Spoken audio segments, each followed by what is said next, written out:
Welcome, wonderful listeners, to the Shadow and Starlight podcast, where two friends deep dive into popular romantasy books. We get into the stories, characters, world building, lore, and so much more. So buckle your seatbelts for this wild roller coaster ride of emotions, magical worlds, and laughs. I'm Kinsey. I'm Kana. And today we're covering chapters 57 through 66 of Onyx Storm by Rebecca Yarros. The last stretch of chapters, folks. The last stretch. The last stretch of what the fuck just happened chapters. All right. Well, first and foremost, please listen carefully to our content warning. These are adult books we're talking about, and neither of us have a filter, so this podcast is rated R and for those 18 plus. Regarding spoilers, if you have not finished Onyx Storm to the very last page, what are you still doing here? Please come back. Please come back later. While we are discussing this stretch of chapters, we will be doing so with the perspective of what happens in the entire book for better understanding, to dive deeper into the theories, and appreciate the masterful foreshadowing of Rebecca Yarros.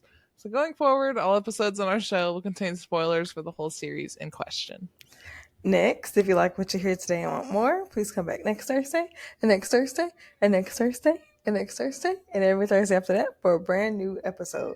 As an adolescent, I feel like we're adults now at this point. Wait, we skipped teenagers. Surviving Onyx Storm. That's what an adolescent means, right?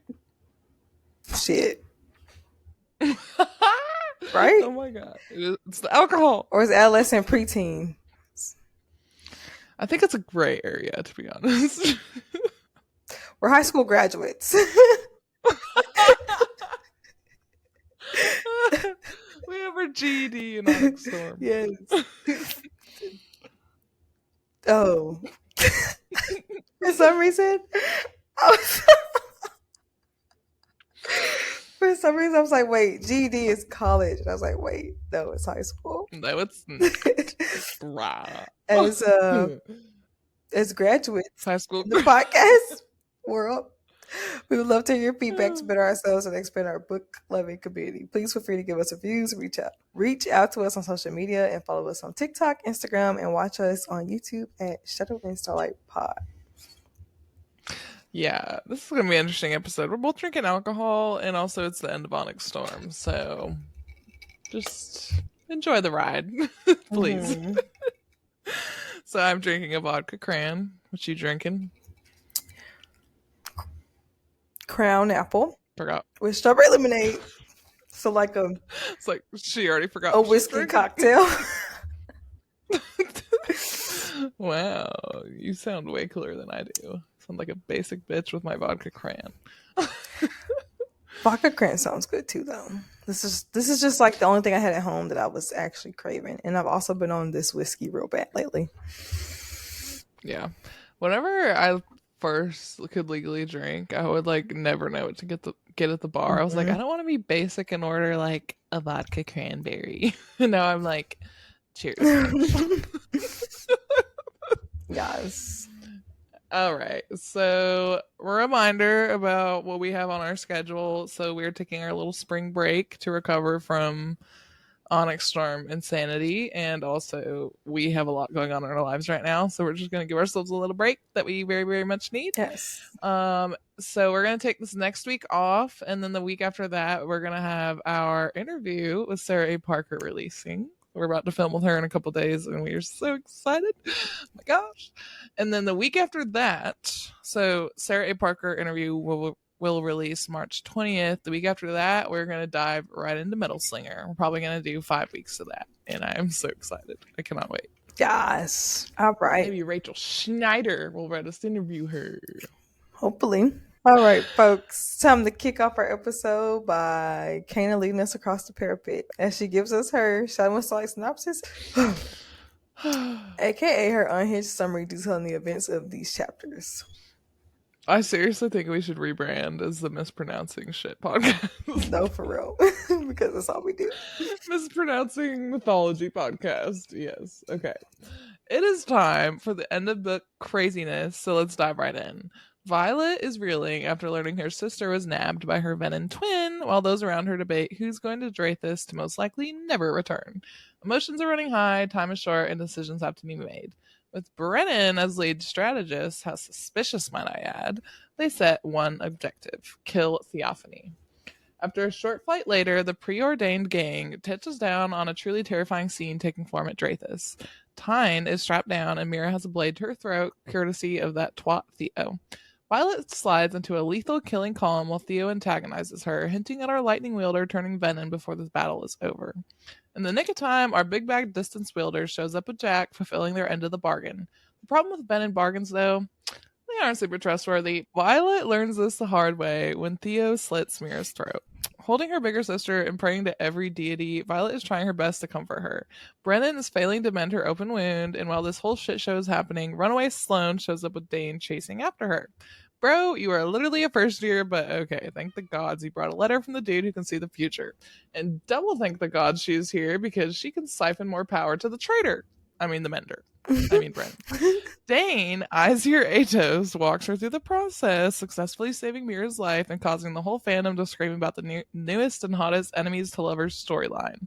After a smoldering goodbye between our main characters, everyone departs to do their jobs and hopefully survive. To save an unconscious green boy, Taryn takes Tyne a safe distance from the active war zone, leaving Violet stranded in a rather precarious position. Unable to leave the ground and unable to access Taryn's power. Her and Bodhi don't have to wait long for Theo to seek them out. After trying to get a rise out of the two of them in her condescending venin way, it's time to battle. But first, two reveals. Bodhi can't counter venin signets, and Theophanie is the balance to Lilith's storm-wielding signet. Bodhi is snatched away by his dragon to protect Tyrandor's succession, and Violet uses some explosives to yeet Theo like a ragdoll and buy herself some more time to figure out how to not die. That doesn't last long because Theophanie has Violet pinned and vulnerable in moments and tells her she can't save everybody. Well, guess what, Theo? She ain't got to. The Iron motherfucking Squad got her back. And hello, Rhiannon. And hello, new Pav. With the pressure and immense responsibility of lives and leadership hanging on her shoulders, we get to see the one who is made for battle in action and her sassy dragon. With only 3 dragons and 4 griffins, this part of the Iron Squad starts taking Wyvern down left and right. With Riddick literally freezing an entire Wyvern and the Flyers using explosive runes, they continue to hold Madaro Pass. We're back with Violet next chapter, who uses the good old bash your head with my head trick to stun Theo. With her desperation showing, Theophanie finally tries to kill Violet, who buries herself in a wyvern carcass to avoid being drained. And right after, Uber Sagail is there to pick her up, and then swiftly drop her to go flying through the air until Uber Taryn picks her up, and right back into battle they go. The lightning wielder starts dropping Walmart dragons left and right, and chaos erupts all around them. But they stick to their orders, flying back to kill Theophanie. Imogen's Pav is a gut-wrenching emotional journey in which we lose Iron Squad member Quinn because it's Rebecca Yarros, y'all. Of course, we weren't getting out of this epic battle tear-free and death-free. The only bright side is we get to read about Imogen's argument with her dragon about how many wyverns she downed. And she has an awesome second signet. And she really does have a crush on Garrick, who hopefully isn't the new venin brother so that they can live happily ever after. But I will say it's not looking too good. Pursuing Theo, Violet is grappling with her lack of aim and calculating how much of a shit show everything is when her and Taryn get caught in a net like little fishies. While she hurries to free him, she notices Arc's little gift, a blade courtesy of Dune herself and a little note to strike in the dark. Word? Bet. Strike after strike, Theo is too fast. Violet switches tactics, asking her if she yearns for Temple. Gotcha, bitch. With an assist from a freshly channeled from the source, Xaden shadows and an invisible dragon, hey Andarna, Violet realizes exactly what the spare heir to Navarre is and does exactly what he said, strikes in the dark. Good riddance, Theophanie, we will not miss you. Ah, yes. The final 2 chapters of what the fuck is going on, and I'm confused, Rebecca. First things first. Traitor reveal, Pancheck, you sniveling little coward. Second, goodbye to the Xaden we all know and love. Hello, full ASIM Xaden, who is pretty fucking hot, taking down all these wyvern and venin while coasting down to new depths of earth-shadowing power and no morality. After a quick conversation with Sagail that is the most confusing string of words I have ever read with my eyeballs, we are yeeted into the final chapter. Basically, Xaden's gone, Violet's married to him, and is now the Duchess of Tyrandor. There are missing dragon eggs, murdered dragons and riders, and Darna is suspicious of Brennan, and Imogen has wiped Violet's memory per her request. What the actual frick-frack snick-snack? Frick-frack snick-snack. Frick-frack snick-snack. Yeah, that was, God. Terrifying. I went back and reread the last 2 chapters multiple times. Yeah. I have no idea what's happening still. Yeah. Xaden's conversation with Sagail, I'm just like, it literally who is she? Could be anybody. And the amount of time that Rebecca used just pronouns for like some unknown character in this book is so annoying because I just want to know who. Yeah. They kept saying she, and I read it so many times that I'm beginning to think they're talking about different she's. They're just not referencing To by name one, yeah. as they change in she's, but I don't think it's just one girl I know or for woman they're sure talking about. they're in one of those they're talking about Violet, but Yeah. then And I it's think one like of them is Andarna. I think the other one is the priestess because he says someone owes him a favor. It's just like Yeah. shit. After that, very, very plain. Yes. After that, very. What word am I looking for? Very. I got this. um Catastrophic. After that, very catastrophic, Traumatizing. traumatizing, terror, Flabbergasting. flabbergasting, terrifying, pterodactyl synopsis. It's time to From the head into cross. our battle brief section where we will discuss all of the things in Mm. these stretch of chapters, including foreshadowing theories and our favorite parts. Kata? Oh my god. This is our last battle brief for a while. I know. I'm not okay. It's fine. All right. Well, I have a lot that's like 2 pages long per theory / foreshadowing, so just hold on to your panties, okay? Okay. There was a ton of mention of the gods in this last stretch, even from every character and like every POV. Like even Rhiannon, like first page for POV, she was talking about Sinal twice. I was like, that's interesting. Anyways, I'm not gonna wander into that territory because I do want to talk about Violet. But obviously, with all these mentions of the gods and how the story is unfolding, they're incredibly important players in our story. And based on the last chapter, when Brennan is described as having like bulging eyes and super shocked reaction when he sees Violet at the end of the book, I'm guessing that the Dune priestess not only married her and Xaden, but I also think she finished Violet's dedication to Dune, or possibly wielding the blade from the temple to kill Theophany may have finished her dedication. Finished her dedication, and I think her hair is now completely silver, which is why Brennan is staring right at her and is so shocked, not just staring at the ring on her finger, which is what everyone else was commenting on. I have no idea what the implications for this dedication will be, but I'm assuming from what it sounds like she'll be able to wield Dune's wrath in full now. Not sure what that's going to look like. But there is the whole other issue of Malik, because we know Violet speaks to him all the time, has visited the temple growing up to yell at him. She seems to have an affinity towards him instead of Dune, which is interesting because the Dune priestess told Arik, quote, I will pray to her, aka Dune, that she need not use it to avoid reacquainting herself with the other who curries her favor. Her path is still not set. It's such a weird word, reacquainting. It's almost like Violet has met Malik at some point that she maybe doesn't remember, but I think it's pretty clear to us readers at this point, based off of how much she speaks to Malik, that this is the one who curries her favor, aka Malik. So I'm curious to see if her connection with Malik will continue now that she may be fully dedicated to Dune, and just really what part Malik plays in the story. Because we've already talked about how Xaden will probably be dedicated to the god of love to save his soul, so not Malik, which is interesting because I would think that it would be that, but it doesn't sound like that's what's happening. But Violet very clearly connects to him, and she even told Malik in the stretch that he couldn't have Mira, and quote, I swear the clouds darken slightly in acknowledgement or maybe mocking.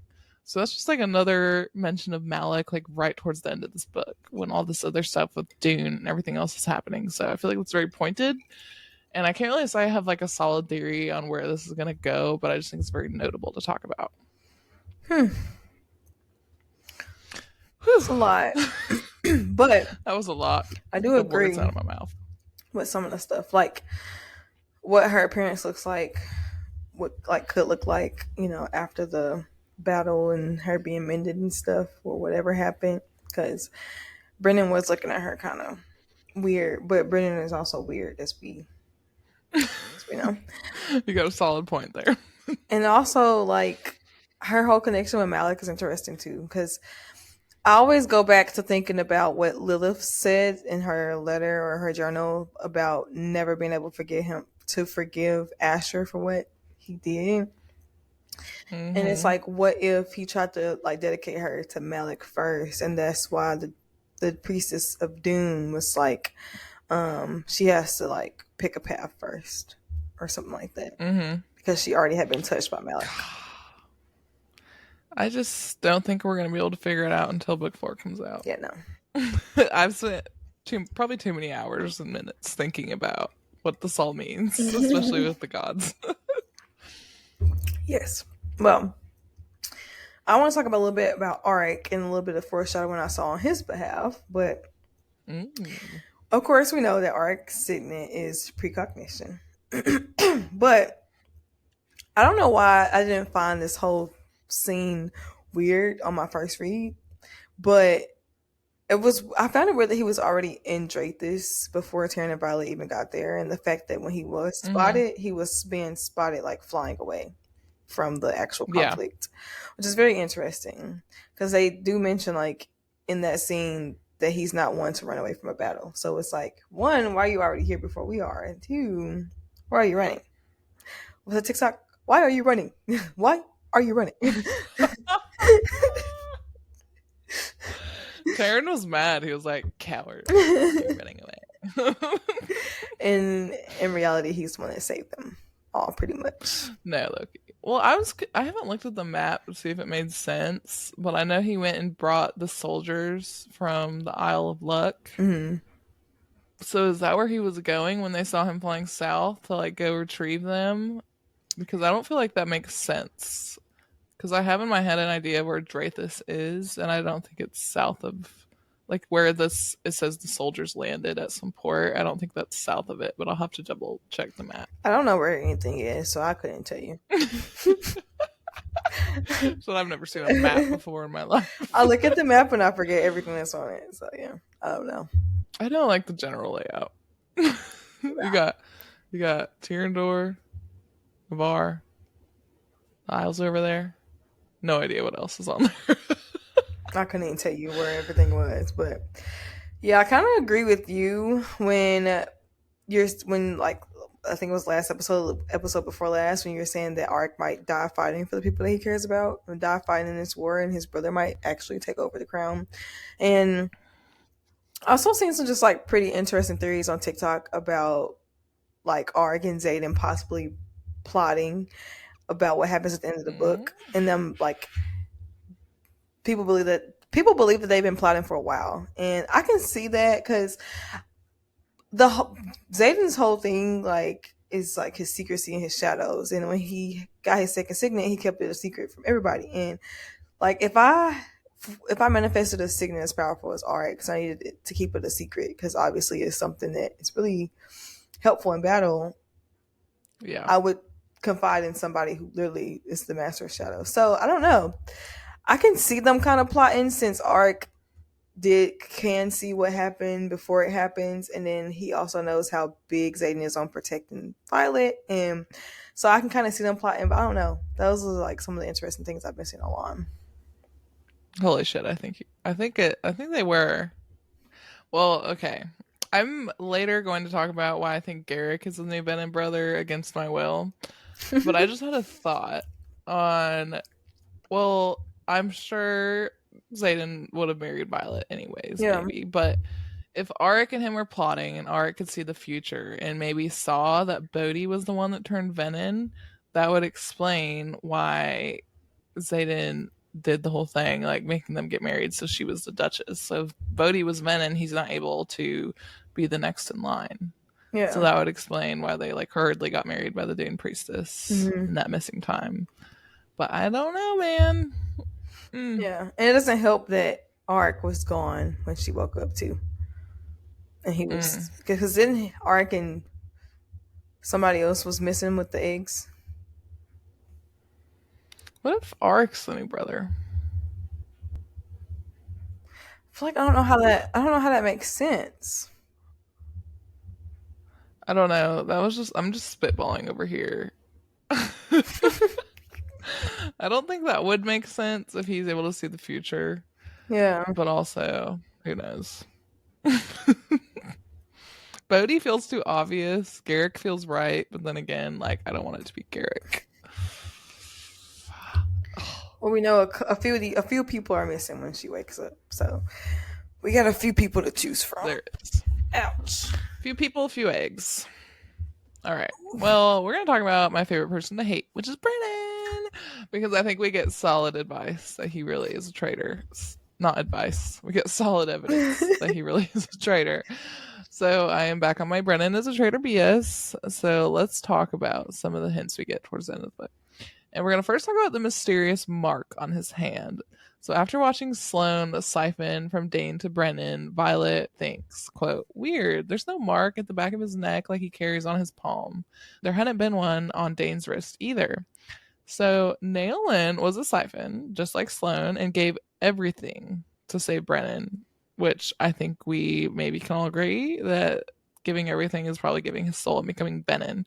So I think he was either able to channel from the source to finish mending Brennan and it left a mark on his palm, or Brennan truly did die, which I think there's evidence to support this as well, and was reanimated by Naelin, similar to how Wyvern are not born, but they're created with runes. So I saw this theory on TikTok. I don't know who said it, so I'm sorry. But I can't get my head out of that because we know that they create Wyvern and control them with runes. And then Brennan has this mysterious scar on his palm that's described as rune shaped. He also has amber eyes like Xaden's flex. I don't think that's a major piece of evidence because I think he's always had amber eyes. But his name and his dragon's names both have meanings relating to death and resurrection. So that's a big hint there. And based on what we know about Naelin so far and how butthurt Taryn is about it, I think it makes sense that Taryn has been so aggressive towards Xaden and always like calling him the Dark One and saying his soul is gone and like basically telling Violet how delulu she is. I think he's like triggered because his past rider went to the dark side and became a venin. So this is like a wound for him. But if Brennan is really reanimated with a rune or controlled by Naelin through the power of the rune, I think it could possibly answer a plot hole I've had in my mind about Brennan being a traitor. Because I've always wondered, like, well, if he was a traitor, wouldn't Xaden be able to tell? Especially because he can read intentions a lot more easily now and like break through people's mental shields because he's a venin and that's increasing his signet power. But I'm thinking maybe he's unable to read Brennan's intentions or something like that because Brennan may not really be himself. He may be like reanimated in the way that Wyvern are. And I think I really like the storyline because it kind of goes back to like the brothers in the original Fables and how they had to kill one of their brothers. And I'm thinking like it'll kind of be like history repeating itself in a sense where like Violet would have to kill Brennan in the way that the original Fables told. And another piece of just really suspicious evidence to me was in the last chapter. The Andarna says she won't let them burn you, talking about Brennan. And Violet's like, why would my brother burn me? Because he's a traitor. Okay. And then also, it was just super weird in the last chapter, too, that like Violet noted that the people with Brennan, she had never seen them before. Some dude named like Wilson or something like that. I'm like, why are these random writers with Brennan? Like, this is so weird. Like, the whole situation is crazy. Yeah. I don't know. He's a traitor. Yeah, it is very weird. I low key think. I don't know. I can't really get my thoughts together with this one because it's like I have a lot of thoughts. Because the three brothers, I'm glad you mentioned that because I don't know. I have a few different combinations for that, Oh. but I can't really decide which one makes the most sense. Like I was thinking Xaden, Jack, and whoever else is the other brother, because they use the word brother in italics, which really bothers me. So I'm like, what does this mean? Italics, PTSD. So like I always thought about them as being like the three brothers and something happening, obviously. And then I think about I don't know. Those are like the main three I think about. But I feel like it was three human brothers and then it was one that turned venin. So it's like I don't know if that makes the most sense. Because obviously history is we've repeating talked itself. We've talked about all this like prophecy territory and like how things are predestined, which kind of makes me think back to if history is repeating itself and Violet's gonna have to kill her brother.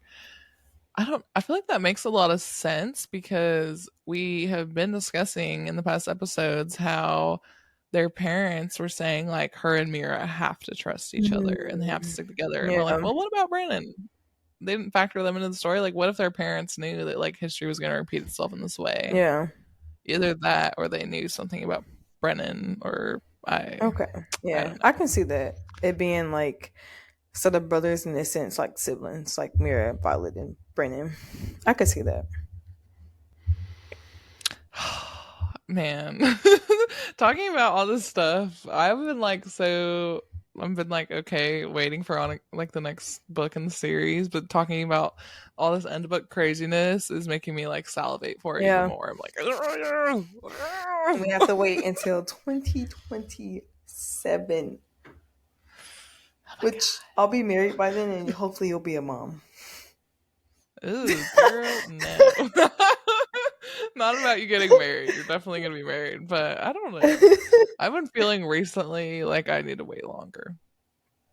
Yeah. Because I want to like travel internationally, and also with the state of our country right now, I'm like, should I be having kids anytime soon? I don't know. Yeah, no. But I have baby we'll fever see. so bad, but I don't want any. Oh my god, stop it! I know. Stop it! Sorry. Stop it! All right. Now. Okay, so this one's kind of juicy. Like, I wasn't expecting to get into it as much as I got into it, but I'm glad you left this one because I got into it. So, this is like a mix of foreshadowing and a theory. So, next, I want to talk about who the heck is the head of the venin and who the hell is he? All these pronouns, Rebecca. No, literally. So, throughout this entire book, throughout this whole book, Theophanie wants Violet in order to show her to the head of the venin, or maybe her mentor, whoever she's trying to impress at this point. She's trying to take Violet to him to impress him. And we don't get a name, we don't get a description. All we get is the pronoun he throughout the whole book. And so we know it's a male. And the way she's so like secretive about his identity like makes me believe that this is an even bigger plot twist than we were anticipating. And it also feels like someone oddly familiar for some reason. I have a freaking crazy theory, so just bear with me. I love it. Give me. So I know some people, including Kana, think that Naolan may be the leader of the venin, but I think something even more bizarre.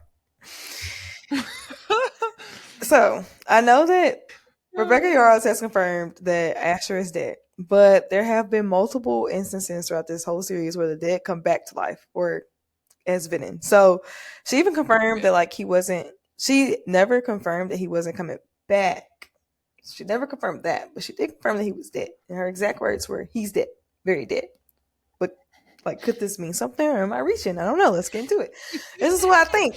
I think that Papa Swargal obviously knew more than he should have known about everything, and so much so that he had to start keeping his research a secret. He stopped trusting certain people and telling certain people things. And I just think, like, what if he died and came back as venin, and their mother knew this, and this is why she continued to write him letters after he died? Because some of the correspondences that we get in the chapter headers are not just like from her journal; they're actually addressed to Asher, like they're letters to him. So it's like, why are you still writing him letters if he's dead?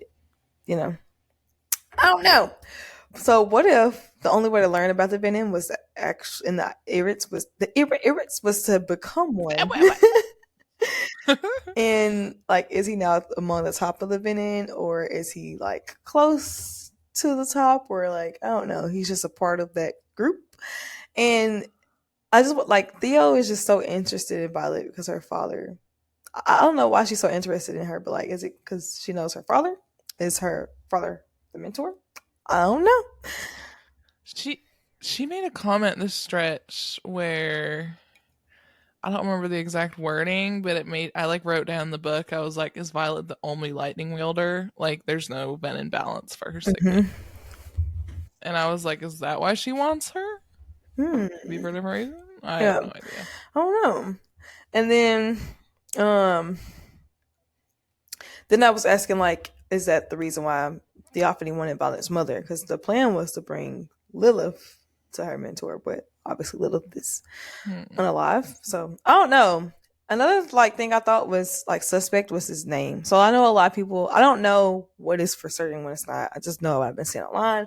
It's this big hoop about his dang on name Daxton. His last name Daxton. So like, was is that his actual surname? Like his like, was it maiden name? Maiden name or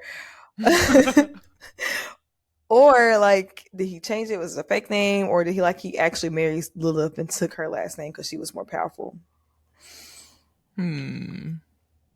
I don't know. I've seen a lot of people like thinking and talking about that, but I'm just like, he took her name because she was a badass, But obviously. has it been confirmed yet though? It's the thing. Like it's so No, nothing's been suspicious. confirmed. It's so suspicious that he had two names. Like, was he going under a fake alias as a writer? Hmm. Maybe. I don't know. I don't know. Dude, I am so lost in the sauce with this because I have been thinking it's Nailin for so long.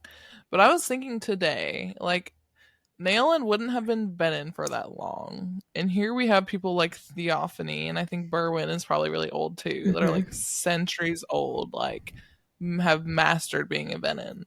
So I'm like, why would Nailin be on top of them Yeah. unless he has like some really incredibly rare Benin signet, which I think unless he has a second signet, he would still be a siphon. So I don't know. I don't think it's Nailin anymore. I think Papa Sorrengill is probably a solid theory, but I'm like mind boggled trying to think of who else it could be because I feel like it would have to be someone we know Yeah. or like some kind of big plot twist in that way. Like, is it one of the first six? I don't know, Yeah. but I do like all the evidence you brought for your Papa Sorrengill theory because you got some good juicy shit in there. Well, I'm gonna play my own devil's advocate here because Okay. well, devil's advocate, but also supporting my details. So, like, could a scribe become a venin if there's no power that they're actually trying to? That they don't have power. So, could they still access that power from the ground?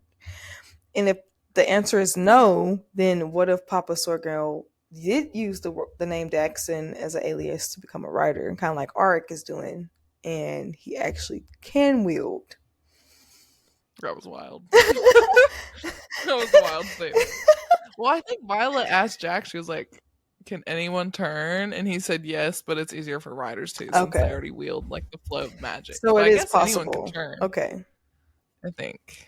so it's possible. Don't someone fact check me, but yeah. Oh my gosh. That was wild. Okay. Let's do the next one. We're gonna talk about Xaden, and boy, this is a long one because I'm going to address his cure and also his relationship with Sigale and what I think that means for the end of the book. So let's talk about it.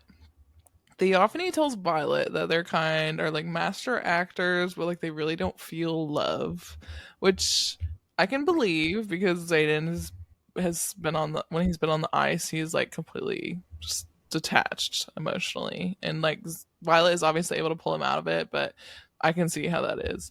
But it's interesting because even though Xaden has not progressed fully, his love for Violet seems to be the biggest thing that's tethering him to his stability, his humanity. In a previous episode, we discussed our theory that Xaden will have to dedicate himself to the god of love, Loyal, to change his soul irrevocably, aka get his soul back. And in this stretch, Theo also says that if she were to return to Dune's temple, it would, quote, sever the very thing that's kept me untouchable all these years. And I think it's pretty obvious she means like sever, like if she were to go back to Dune's temple, she wouldn't be a venin anymore. So I'm like, is this just the cure, like right out here? Like, did she just say that? Like, Xaden will have to dedicate himself and go to a loyal temple to sever the part of him that's venin and get his soul back? Hmm. I don't know if it's that easy, but like, that's what I took from that statement from Theo. But before we even get to curing him, we always have to deal with the fact that our married man ran off to God's know where and has become the ice. Ooh, scary. And I also saw this theory somewhere. Again, forgot to write down the names. I'm so sorry. But I am theorizing with this random person on TikTok that Imogen actually wiped Violet from his memory so that he won't try to come back for her if he has a rare moment of like humanity. Because I think he's just an ASIM at this point. He hasn't like progressed to a Maven or anything like that. So I think if he were to have a rare moment of humanity, he would like come racing back to Violet because obviously, like we saw in the last spy scene, he didn't even mean to show up in Erasure, but like he literally couldn't resist going to her. So I think he probably had Imogen wipe his Violet from his memory, which would be wild because in book 4 we have the potential for Violet to come across Xaden and he not remember her, That'll be lit. which would be crazy. But let's talk about Sigale really quick. So I think Sigale went with him. I've said this before in previous episodes, but considering how strong their bond is, and they may not have a choice to really separate, I think it's pretty valid. Like even in Xaden's last chapter, he was saying like Sigale was the first one to like see me for what I am, like the first one to choose me. And even after he channels all that magic from the source, like she doesn't necessarily forsake him, it seems like. Like at this point she's kind of accepted what he is in a sense. But and we see in that chapter how protective Xaden is of Sigale. He's like, I'm taking the one way that Sigale will make it out of this alive, like in a way that rivals his desire to protect Violet. So I think it is highly likely that Andarna helped break the mating bond with Taryn so that Sigale can go with him at the end of the book and run away. So on this point of Xaden possibly not remembering Violet on that theory, I have also wild theory. I'm just going to stack right on top of that one. So in, I think it's Fourth Wing, we learned that the patch on Dane's uniform for his memory retrocognition signet is a compass. And then I realized that Violet got a compass at the Isle of Luck. And I was like, do these things go together? But well, he does have a buttload of power according to Sloane, and he also has a signet that can deal in like bring in like identifying memories. I think maybe even if Imogen erased them, Dane could possibly bring them back. So maybe Dane would be like the key to restoring Xaden's memory and possibly Violet's of just the 12 hours. Because Violet's given a compass, Dane has a compass patch, and Xaden is her home that she needs to find with her compass. Yeah. That was like a lot of wild theories that like all have to work in tandem, but I love it. I liked that though. I liked it a lot. Yeah, like it a lot. I liked it a lot. And then Dane kills himself for Violet at the end.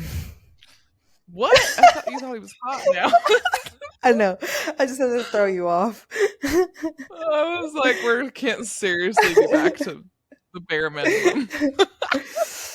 But no, to go back to what you were saying about like dedication maybe being the cure, I can see that being true because literally the thing that killed Theophany, like the killing blow, was it like a dagger, knife? Yeah, it was like a dagger made out of the temple stone. Yeah. So if that can make them perish, what if that can also like make them human again? Change? I don't know. But that was I like that you pointed that out because it kind of got my gears turning. I think way back when I discussed a theory where I thought she would have to kill him and then use Malik to resurrect him. Yeah. So I just like popped in my head. I was like, what if she has to kill, like what if he has to like be dedicated to a god, she has to kill him with the temple stone from the blah blah blah blah, yeah, and then she has to use Malik's help to bring him back. That's a lot. That's a probably lot. highly unlikely. I mean, leave it up to Rebecca to like write a lot of shit. So yeah, I know. I'm really grasping for straws here. We all are. I'm digging for crumbs. We all are. Okay, well, let's talk about the new brother now. So I know you outlined a theory a few episodes ago about how you think Bodhi is a new theory, and I was like, I think you're right. But I swear to God, now I think it's Garrick. And I think I've been trying to convince myself it's not him because I'm low-key in love with him, and I low-key love Imogen so much that I'm like, she just lost Quinn. She can't lose her crush too, okay? Our girl needs some help. Anyways, I just went through and looked at the evidence, and I'm like, damn it, I think it's Garrick. So let's talk about it. So considering we know, well, considering who knew about Xaden and watched him fail these past months, according to him, it can be only three because there's three dudes that knew about it. It can be Bodhi, Brennan, or Garrick. And with Bodhi and Garrick missing at the end, I think that kind of narrows it down to those two. So let's look at Garrick's activities. So after he drops off Imogen, he says that he cannot distance wield again to get to Erasure or he would never make it back. So we know he is nearing the edge of burnout. And then he says after that, quote, so I'd better find some fucking way to do something. Do you mean channel from the source? So in the place he took Imogen, Bodhi is also there, and he's in really bad shape. He's like throwing up, and his dragon has like a hole in its wing. Like things are not good. And then Imogen also notes that Garrick's dragon is nowhere in sight, which makes me think that it's with Xaden because Berwyn, the sage, has dragged Xaden like far away from Drathis in like a canyon way south of there. So we know that Garrick's dragon is missing. And then we also know that at the place where Xaden is with the sage, there's an unconscious dragon and then his new venin brother. So I think it makes sense that Garrick would be the only one able to get there that quickly by channeling so that he can wield again and distance wield to get to Xaden. And then obviously we have the dragon there. So that would be Garrick's missing dragon. I'm not really sure what happened to Shadra to get him to be unconscious, but I can't work out in my head how Bodhi would get to where Xaden was that fast after we just saw him where Imogen was in bad shape without someone transporting him and his dragon was wounded. And truthfully, we don't really know much about Garrick's intentions. We never like get like a lot of dialogue from him on like what he really wants or what he really thinks. Rebecca says that the new brother is someone that wants more than what they have. And Bodhi has been so insistent all book. Like, I don't want the crown. Like, I don't want the title. Like, I'm good. Let me choose my own path. Stuff like that.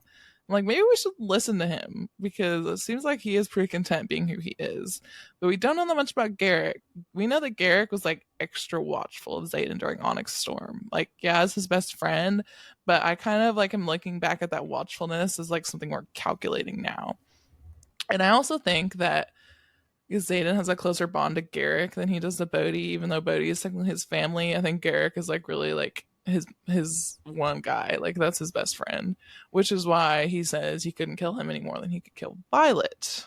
And then also the missing dragon eggs. We know that Umbriel wanted eggs to secure an alliance, and I think the only person that would be capable of stealing them from where the hatching grounds are and getting them out fast would be our distance wielder, who was already nearing the edge of burnout hours ago. So I think he would have to channel from the source and able to get to Xaden and get to the eggs and deliver them to Umbriel. Yeah. Yeah. Interesting. Garrick. I'm upset. I don't want it to be him, but I think it's him. Yeah, it might be him. Shit. I can't really argue with you there.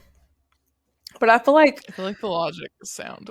The logic is great. But I feel like Rebecca, she's screwing with us. Because she always puts everything on the page. We know that about her. And she's put several different things on the page. Like the whole end of the book scene where Andorna's like, I won't let him burn you. That's an obvious standout. Of course, yes, we know that we think that he's a traitor, but he could be the brother. Or because he is actually a brother. So it's like the italicized brothers was getting me. Because he's actually a brother. And Adorna had that whole little thing. And I don't know. But then, like, part of me, I've been seeing some theories about Liam. I don't know. Yeah, I saw a theory where, like I was saying, Brennan was reanimated after death. There's a theory that Liam was. Yeah. I was like, bruh, I can't handle this. I don't know, man. I'm stressing, actually, looking. But I'm really excited. I feel like at the end of Iron Flame, I had like an idea of what Onyx Storm was going to consist of and like where it might go. Yep. And like, yes, I was off to some degree, but I was also like right to some degree. Yeah. And I feel like at the end of Onyx Storm, I'm just like genuinely have no idea what's going to happen next book. Like, Nope. Violet's gonna be the Duchess, but she's also still gonna be a Basgiath cadet. Mm-hmm. Violet Xaden's gonna be missing, may not remember her, but like also that's just a theory, so maybe he does. Like, what is gonna happen? How is the war gonna look like? Because I feel like it's at such a breaking point like now. Like they're literally all over the continent, and thank God Tyrandor has wards now, but I have no idea what book 4 is gonna consist of. Yeah, me either. This is rough. We have 2 years to figure it out. Yep. Yep, right about that. Well, one of these days I'm gonna call you and be like, I figured it out. I know it. I know. Probably not. Probably not. I'm lost. Ready to talk about our favorite moments? Yeah. All right. Let's do it. So I don't really have specific moments, but I have things that I like was excited about. So the first thing was all the action. I love me a good old romance. Yes, I do. But I also love me a good fast-paced action battle scene. And Rebecca Yarros delivered with like a 50% tip. So so much happened this stretch, and I was like stressed the first and the second time I read all of this, and I was experiencing so many emotions. Like I was crying, I was yelling, I was pacing, my heart was beating, I was like sweating, I was like, it was a lot. I was like having a full on crash out. I was like, what the fuck is going on? I actually cried about Quinn, not the first time, but the second time I did. Really didn't care about Quinn dying.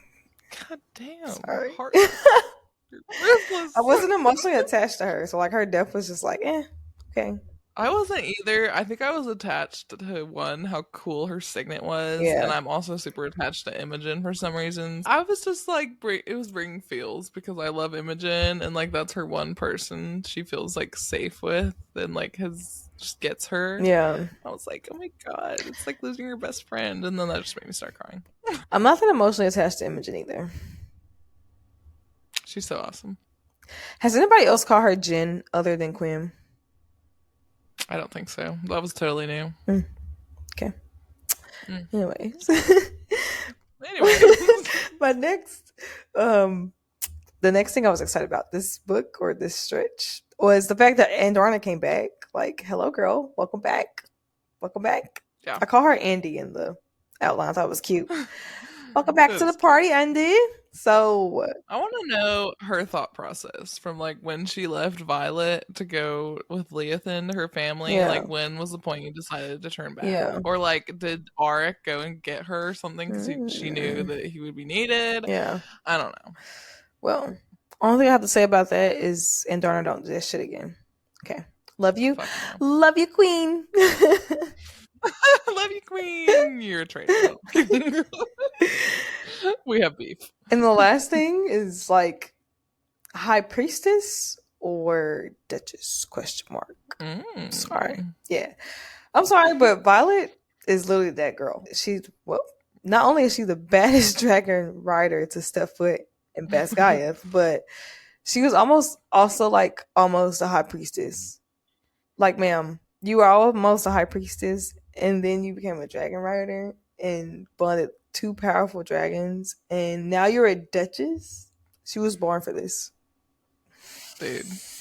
Dude, I love her. She is so badass in a way that no one expects. Yeah. And even there was a line when Taryn was saying like she needs to be okay with people sacrificing their lives for her because like she is the weapon. Yep. Especially if it's true that she's the only lightning wielder and there's no venin balance for that kind of signet. Like, girl, you are that bitch. Yeah.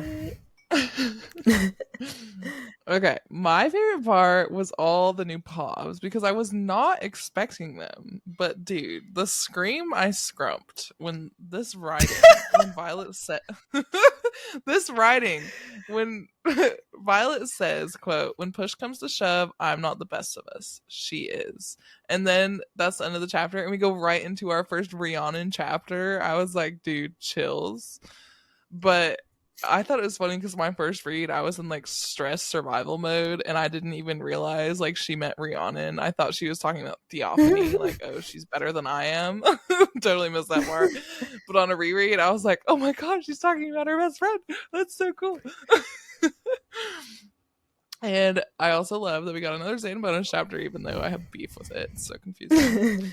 But it was such a treat to get to see inside other characters' heads, like Rhiannon and Imogen. Like, I totally did not expect that. And it's so cool and awesome to see like how they interact with their dragons. That was one of my favorite parts. Like, we've learned at this point, thanks to Riddick and Aotram's prank war, that like every dragon rider relationship is so different. And I was just geeking because Rhiannon's dragon was so sassy. And then Imogen and her dragon were just like arguing the whole time about like whether the death count was like 16 or 17. I was like, dude, this is literally pure gold. I love it. I hope we get some more different pods in the future. Yes. My next favorite moment. Speak of me. Getting hot over here. Dane, eyes on me, gods, don't I know it? Sir, why would I sell my soul to lick your face? Lick right this face is crazy. I don't know. Okay, he's doing things to me when I'm reading the scene again, but I'm just like, I'm dead because he had literally no game with Violet for over a decade, but this man is like smooth operating when it comes to Sloane. I'm just like, yo. Once again, the scream I scrumped when he was talking to Sloane. Quote, eyes here. You're not a weapon of destruction. You're not venin. You're the artery power chooses to flow through your life. I would have just attacked him right there. Oh, beautiful. As in climbed like a tree. Oh my gosh. I love it. I cannot wait to see how that love story develops. And it better develop into a love story or I am seriously going to have a problem, Rebecca. Okay. My last favorite moment was Aric's reveal. I get chills every time I read through like Violet's realization of what Aric is and how he's been using the signet the whole time and like the message he left her with the dagger. And I'm just like, what? This guy is like playing chess this entire book and no one knows. And I'm wondering, because we kind of already talked about it earlier, maybe he told Xaden, but why not tell anybody in his squad? Maybe it's because he didn't understand what he was manifesting, or he was maybe worried that Navarre would kill him for such a dangerous signet. Because if there is traitors in leadership, I think that he would be able to see in the future, possibly. Yeah. I mean, we really have no idea how his signet works, but I think that's a possibility. And I'm also wondering, who is the balance for this on the venin side? Do they also have like a full precog venin? Because that would probably be bad. Yeah. If there is a balance. Okay, wait. Never mind. I had a theory, but then like it's not really a theory anymore. Wait, maybe it is a theory. Oh. What if is it the 6 most powerful signets? Mm-hmm. What if the 6 most powerful signets don't have a venin counterpart? Mine is Xaden now because he is a venin. I think that makes a lot of sense. Because I don't remember anybody else having a venin counterpart. Yeah. Well, I know for sure that I don't think Xaden has one, or we probably would have learned about it at this point. Yeah. Because they've already said, I think Violet has already reflected, like, if the venin had a lightning wielder and a shadow wielder on her side, like, the war would be over. Yeah. So I think that's interesting. I think you might be onto something there. And the whole thing of, like, Theo was saying, like, once every few centuries, we have a chance to tip the scales. I almost feel like that's what happened with the first 6 in the Great War. Like, the riders were able to tip the balance in their favor and banish the venin to the barons. And now, like, they've been waiting for these signets to reemerge so that they can maybe tip the balance back in their favor. I don't know. Oh, man. I think we're getting close to some real good I like the way you think. Yeah, man. Okay, well, we're actually going to skip Myths and Magic. We wanted to dedicate most of this episode to talking about theories and foreshadowing because it is end of book and end of series for the next 2 years. So yeah, we're gonna move on right to the flight field. Yeah, which I'm glad we did that because we're already at over an hour and we have only talked about theories. Also, I kind of freaked out when we first started recording because like, oh shit, I didn't do the Myths and Magic part. I didn't do my part, and I was like, oh wait, we skipped it. Thank God.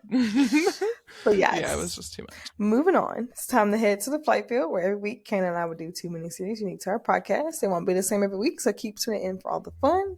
This week we're doing our things that we're looking forward to in book 4, and unhinged one sentence summaries.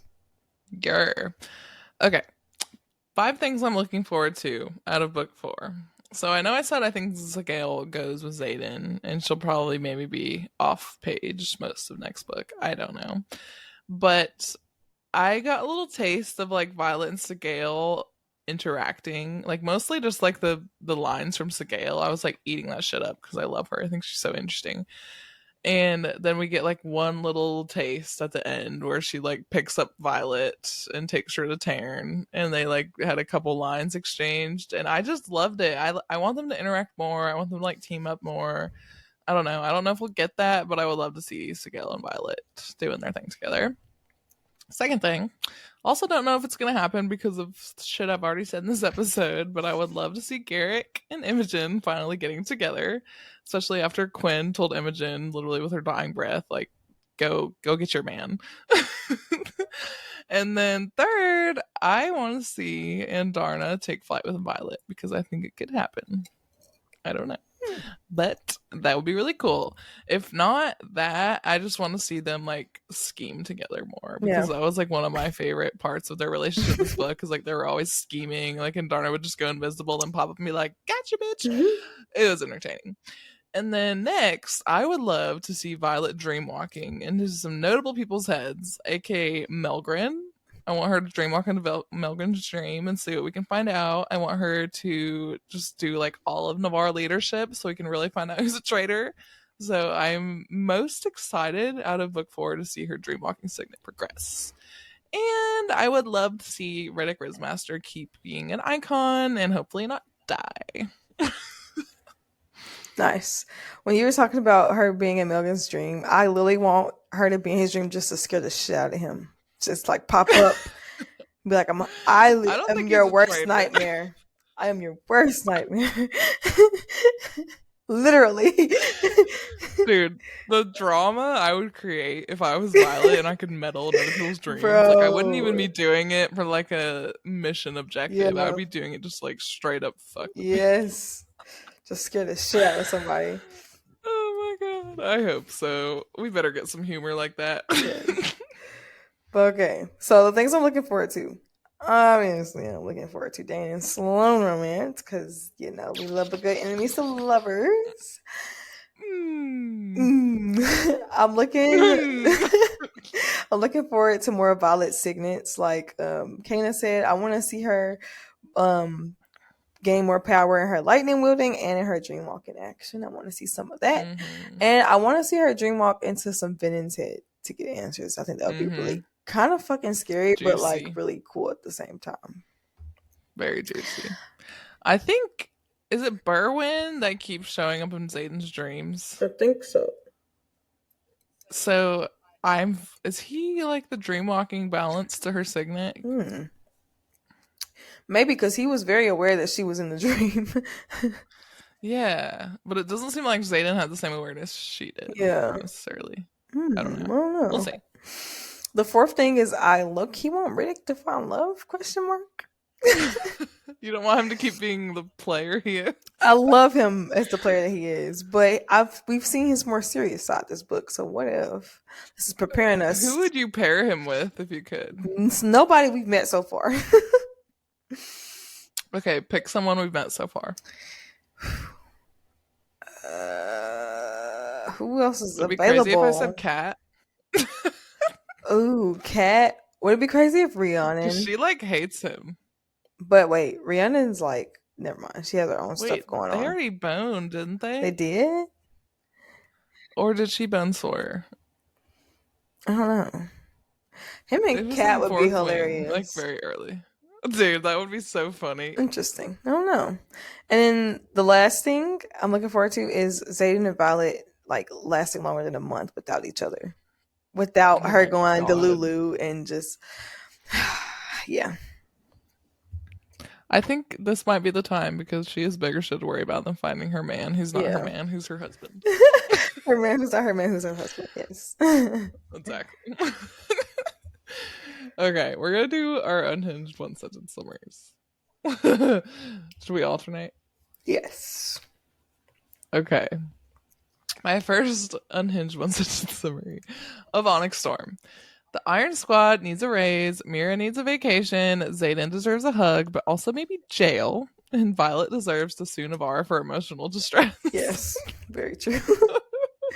Very true. Jack and Smut about how hard a lightning wielder combined Dreamwalker can strike lightning, and if it is too small, they try again and burn down an entire village in the process. Oh my god. Basically. You captured all the most important parts. Yes.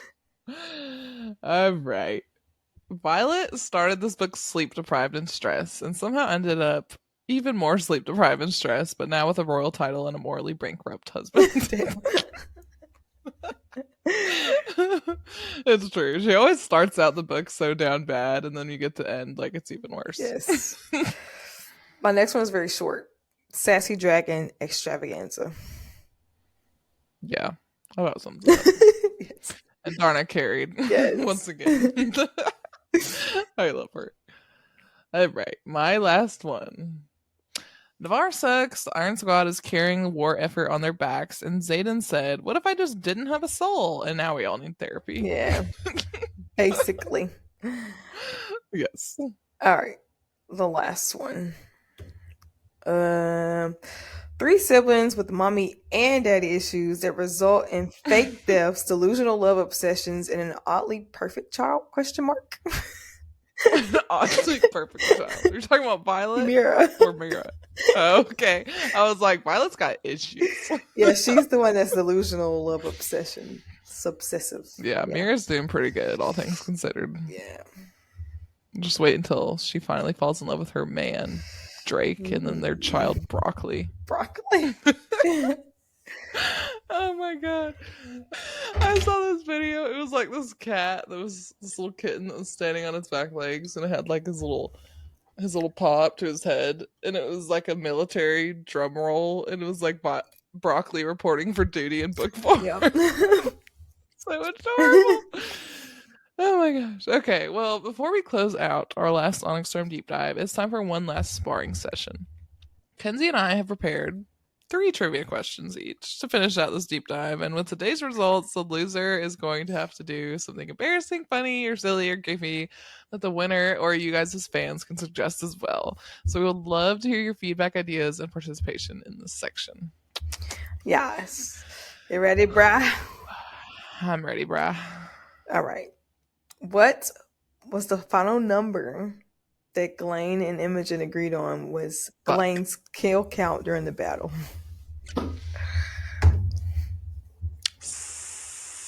17. No. Damn it. 18. Yeah. Dang it.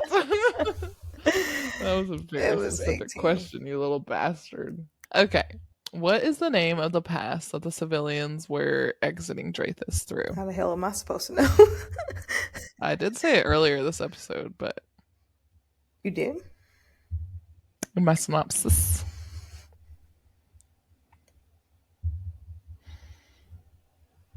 It starts with a... Moonshine.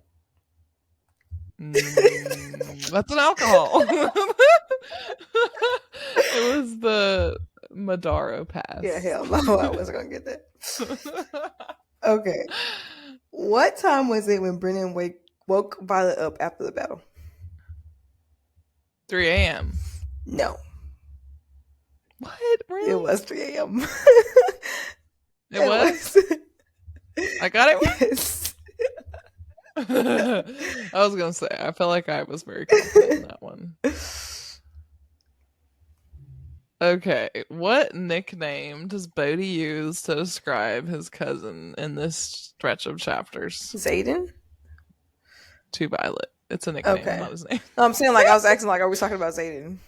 Oh, yeah. Okay. I was like, that's a terrible guess. Nickname. Is it like a goofy nickname or is it like a bad nickname? It's... Yeah. Okay. The Dark King. Dark something. Dark something. He calls him. He looks at Violet after they say goodbye, and he's like, "Now that the Duke of Angst is gone." Gotcha, bitch. Looks like I might be winning. Who reads Violet the report after she wakes up at 3 a.m. in the morning? Oh, damn. It's not Brandon. Imogen? No. Wilson? Yeah. I didn't get it, though. I said it. That was my second guess. Fucking Wilson. I don't even know who you are, bro. I don't know who he is either. I just saw a random name and I was like, ooh, this one. Okay. Last question. What were the last words of Trisilla Cardulo, Imogen's mom? What the fuck? I just told you I don't care about Imogen. Now you're going to ask me some personal shit. It was a chapter header. Don't die. Form great friendships. Wait. No. Think about how Imogen is. What kind of mom do you think she came from? A woman told her to form great friendships. Her mom said, fuck off and die. Basically. I'll give it to you. She said, fuck you. Really? That's what she said? That's so sad. Yeah. She said, like, fuck you, and then she said one other thing. It was like something in a bar that was like, wait till what happens when they come for you. Dang. But first she said fuck you. So I'll give it to you. Dang. I mean, I didn't really get it right at all. Well, I mean, I lost how does anyway. It feel to lose you lost by half a point. Again? Fuck. I feel like I made my questions easier. It's the alcohol. You can't be drinking when it's time to kick my ass in trivia. Right. Damn. Oh my god. Well, I didn't get any of them right either. Okay, well, you hear it here first. I'm the winner. Ha. Okay, so let me help. Let me know if you guys have any ideas for what Kenzie's punishment should be. I'm feeling real diabolical. Well, guys, it's over. Literally. That's a wrap on our last deep dive for Onyx Storm by Rebecca Yarros. So we'll see you in 2 years to talk about book 4, but until then, we'll talk about other fantasy books. But we'll say, if you did join us for this coverage of Onyx Storm, we're so happy you did, and thanks for tuning in on this wild ride with us. Yes, remember that we are taking off a week to catch our breath after Onyx Storm's craziness and life craziness for the both of us. But be on the lookout for our interview with Sarah A. Parker, releasing on Thursday, March 20th. And after that, we will be deep diving Metal Singer by Rachel Schneider. And if you haven't binged it yet, this is your sign. Oh my gosh, it's so good. I'm obsessed. I'm excited. I can't wait for you to read it. It does mean the world to both of us to hear feedback from you guys. So while you're here listening to our podcast on YouTube, whatever, if you could just give us a little snippet of something, whether it's a review, a like, a subscribe, a follow, anything like that, it'll make our freaking day. And I feel like the biggest thing you guys can do for us is, if you like our podcast, tell your friend. If you have a friend who reads the same books as you do, tell a friend to check out our podcast. Word of mouth, I think, will be big for us. So yeah, tell a friend. Tell a friend to tell a friend to tell a friend to tell a friend to tell a friend to tell a friend. So how many friends they got? To tell a friend. Yeah, tell a friend. To tell a friend. Did you say tell a friend? Tell a friend. Tell a friend. Tell a friend. Tell a friend. Oh shit. Okay, bye. We're very silly. Very. Goodbye. Bye. We'll see you March 20th with Sarah A. Parker. Okay. Yeah. Okay. Bye, y'all. That was a truly beautiful wild ride. Yes.